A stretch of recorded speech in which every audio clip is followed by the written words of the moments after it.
lisez de toute urgence Défaire le parti des médias. Le livre de combat pour une presse vraiment libre.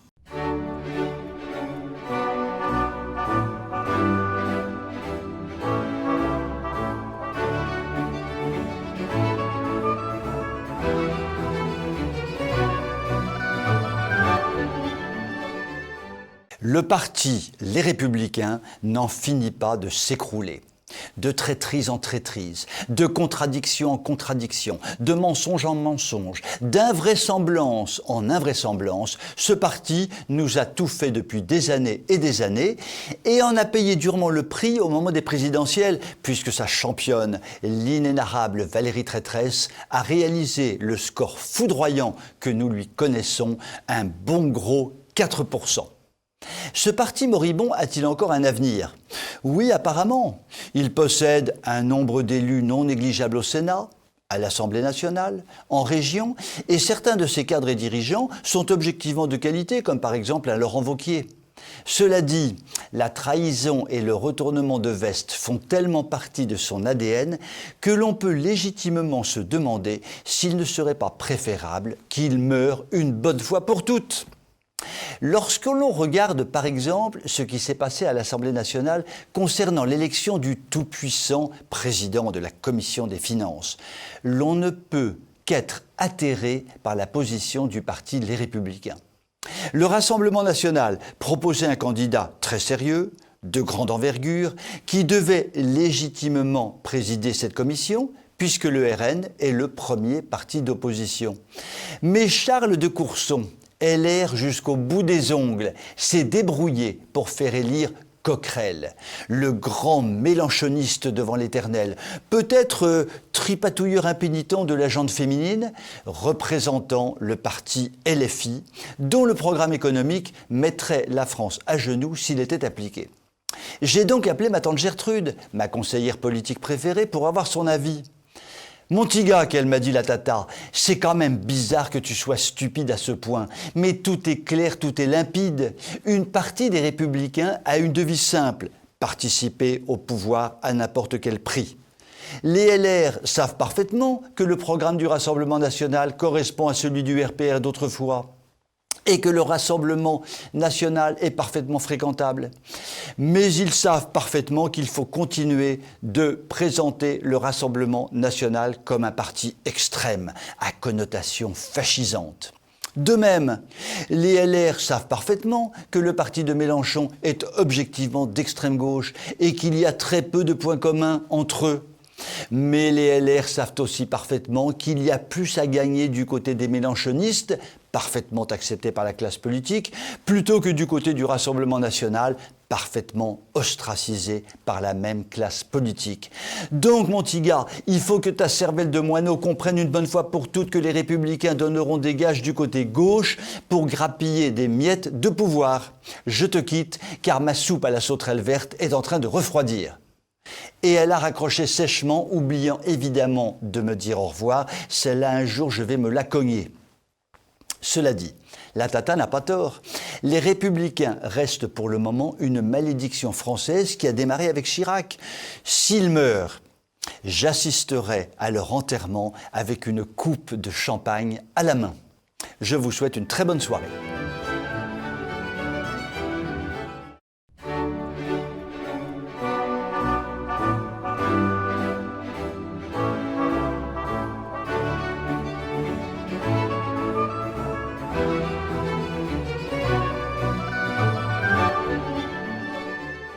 La violoniste Julie Berthollet a donc été agressée dans Paris, s'est fait jeter à terre et a été dépouillée de ses bijoux. Fait aggravant, pas une personne n'est venue à sa défense. Cette agression s'est faite dans la joie et la bonne humeur pour l'agresseur et pour les passants. Quels enseignements tirer de cette affaire ? Tout d'abord, une telle agression confirme que Paris est devenu la ville de l'insécurité totale.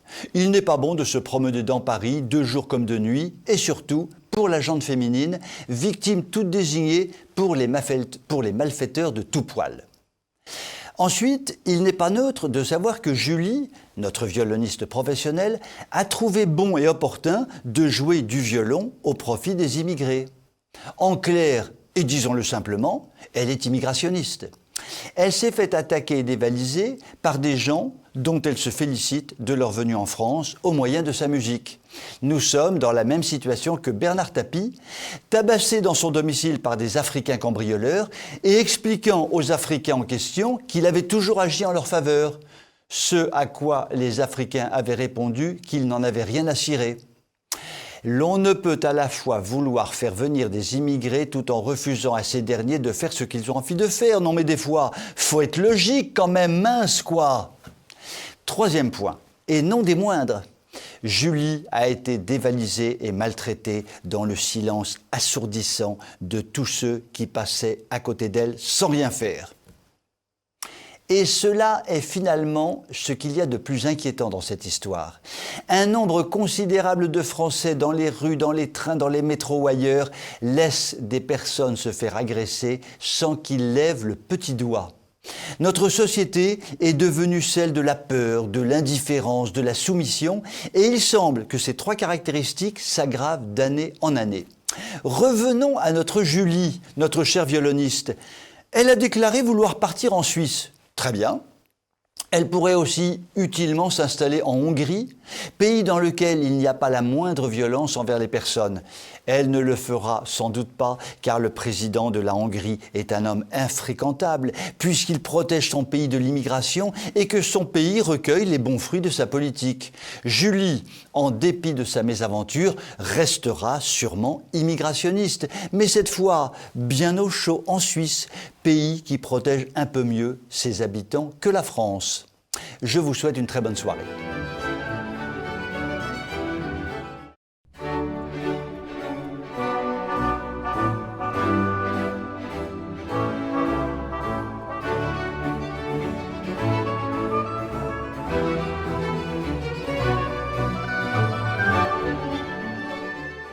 Le fameux G7 s'est donc tenu, regroupant les 7 dirigeants des 7 pays considérés comme des pays phares de la planète sur le plan économique et même sur le plan général. En fait de pays phares, il faut tout de même noter que n'en font partie ni la Chine, bientôt première puissance mondiale, ni la puissante Russie, ni l'Inde si peuplée, ni tant d'autres pays qui peuvent être petits, mais d'une extrême richesse, et qui donc, d'une certaine façon, exercent une influence décisive sur la marche du monde. Pour consacrer cet événement du G7, Macronor Cinémator a cru nécessaire de mobiliser d'importantes équipes de communicants pour immortaliser, par un petit film, ce moment de gloire macronienne. Et là, je dois le dire, ce petit film est un véritable chef-d'œuvre, tant il démontre la nullité, la vacuité, l'arrogance, la vulgarité de celui qui se prétend être le dirigeant de notre pays bien-aimé. Côté nullité, l'on voit déambuler à gauche ou à droite, par devant ou par derrière, un Macronor qui ne sait manifestement pas où il habite, mais qui s'agite frénétiquement pour les besoins de la caméra. En regardant ce petit film, j'ai eu l'impression de voir un adolescent attardé qui virevolte dans tous les sens, sans trop savoir pourquoi. Côté vacuité, l'on voit un Macronor qui débite quelques lieux communs appris par cœur sur quelques sujets différents, afin de montrer qu'il domine la totalité des sujets de la planète, mais qui ne dit absolument rien d'intelligent. Rien. Nada. Rien de rien. Comme le disait Édith Piaf, « Non, rien de rien, je ne regrette rien ». Nous sommes dans la communication la plus creuse qui puisse exister, dont évidemment aucun d'entre nous ne retiendra le moindre petit bout. Côté arrogance, là, Macronor atteint des sommets. Il claque du doigt et décide de rencontrer en tête-à-tête le président des États-Unis, Papy Biden, qui est encore vivant, le patron de la Grande-Bretagne, Boris Johnson, évidemment le très LGBT patron du Canada, le super grand pote à Macronor Papouillator, et j'en passe sanitaire. Cette séquence veut prouver que Macronor peut discuter en tête-à-tête et en claquant du doigt, quand il le veut, avec les plus grands dirigeants de la planète. Macronor, le maître du monde. Côté vulgarité, là, nous atteignons des sommets himalayens.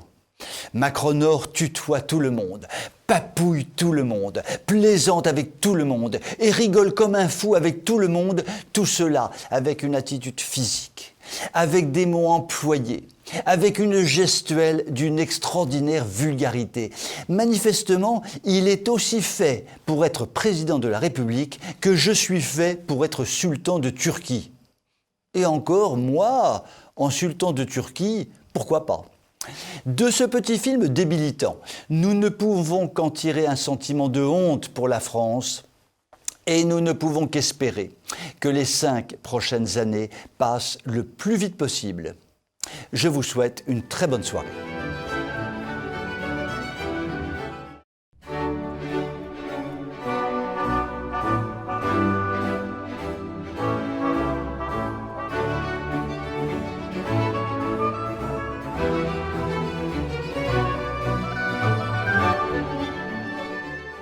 Le modèle McKinsey est désormais incontournable. Il consiste à mettre à l'intérieur du crâne de nos dirigeants politiques, français ou européens, pour ceux qui ont un crâne, que chaque problème soulevé mérite un rapport en bonne et due forme, rapport qui peut s'avérer très coûteux, ce qui n'a pas d'importance puisque chacun le sait, au diable l'avarice. Et le coût de tel rapport a d'autant moins d'importance qu'il est acquitté par les contribuables que nous sommes, qui ne sont pour les politiques que des vaches à traire. C'est ainsi que le Parlement européen a commandé un rapport fondamental, capital, décisif sur l'extrémisme de droite. L'extrémisme de droite qui combat tout progrès, qui ne pense qu'à combattre les idées les plus généreuses devenues l'alpha et l'oméga des élites mondiales. Je veux nommer le multiculturalisme, l'immigrationnisme, le mondialisme, le LGBTisme, le papafrançoisisme, le nomadisme et tant d'autres ismes encore.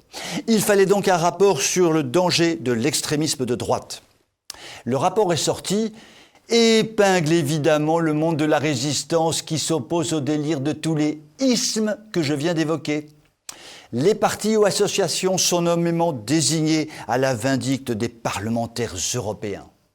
Bien évidemment, pas la moindre analyse sérieuse, mais des anathèmes qui devraient conduire directement sur le bûcher tous ces insupportables fachos d'extrême droite, au feu et que ça crame sec. Prenons un exemple, celui du traitement du Rassemblement national. L'on apprend avec intérêt que ce parti est composé de néo-nazis côtoyant des catholiques intégristes.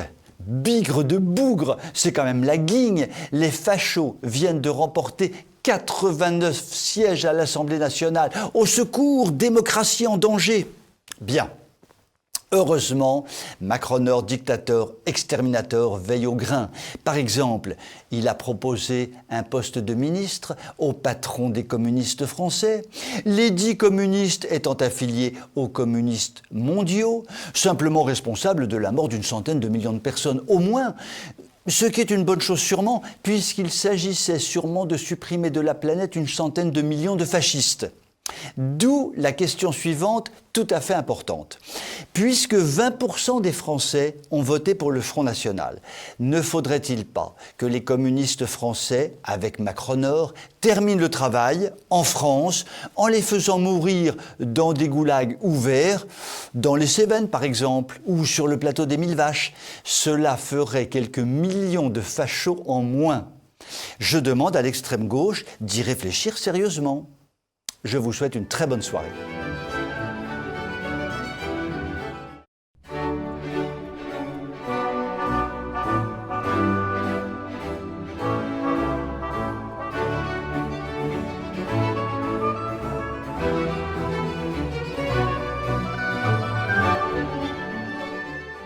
Reconnaissons-le, la Cour suprême des États-Unis a mis le feu aux nations occidentales lorsqu'elle a pris la récente décision de revenir sur sa décision historique d'il y a un demi-siècle et donc de laisser désormais chaque État légiférer sur l'avortement. Un vent de panique a soufflé sur tous les pays dits développés et l'on a pu lire, voir ou entendre un amoncellement de stupidité que tout esprit sensé aurait eu du mal à imaginer. Attardons-nous simplement sur la déclaration de Madame Elisabeth Borne, Premier ministre de France. Qu'est-ce qu'elle a raconté, cette brave dame ? Elle nous a raconté que la décision de la Cour suprême des États-Unis allait à contresens de l'histoire. Pour Madame Elisabeth, il y a donc un sens de l'histoire. Et pour nous, médiocres esprits ne connaissant pas grand-chose à l'histoire, nous savons quand même que Madame Elisabeth, en prononçant une pareille stupidité, n'avait aucune connaissance historique. Enfin, qui pourrait ignorer aujourd'hui que les marxistes révolutionnaires du XIXe siècle, qui avaient décrété que le sens de l'histoire aboutissait nécessairement au communisme mondial et donc au bonheur des peuples, ont engendré un sens de l'histoire à 100 de millions de morts, jusqu'à ce que le communisme mondial, que rien ne pouvait soi-disant arrêter, s'effondre d'un seul coup à la fin du XXe siècle. Certes, il reste des États comme la Chine qui se piquent de rester communistes. En fait, ces États sont surtout de bonnes grosses dictatures pour lesquelles le communisme reste une sorte d'idéal apparent qui permet de maintenir les régimes en l'état. Dans le même ordre d'idées, l'irruption du transhumanisme dans les sociétés développées pourrait faire dire que le sens de l'histoire aboutit à ce que l'homme se prenne pour un dieu, maîtrisant totalement la matière et abolissant la main du Dieu créateur de toutes choses. Cela est peut-être vrai aux États-Unis ou en Europe occidentale, mais le transhumanisme aura-t-il pignon sur rue dans les pays islamiques, en Inde, en Russie, voire en Chine, autant de nations qui représentent beaucoup plus que la moitié de l'humanité. Qui aujourd'hui pourrait affirmer de façon définitive que le transhumanisme envahira la planète tout entière dans quelques années, selon le sens de l'histoire ? Eh bien, je vous le donne en 1000, Borne, Elisabeth de son prénom, pour laquelle l'idéologie islamo-gaucho-écolo-bobo constitue le sens de l'histoire, va très vite se trouver en face d'une réalité qui pourrait très rapidement contredire son utopique sens de l'histoire. Je vous souhaite une très bonne soirée.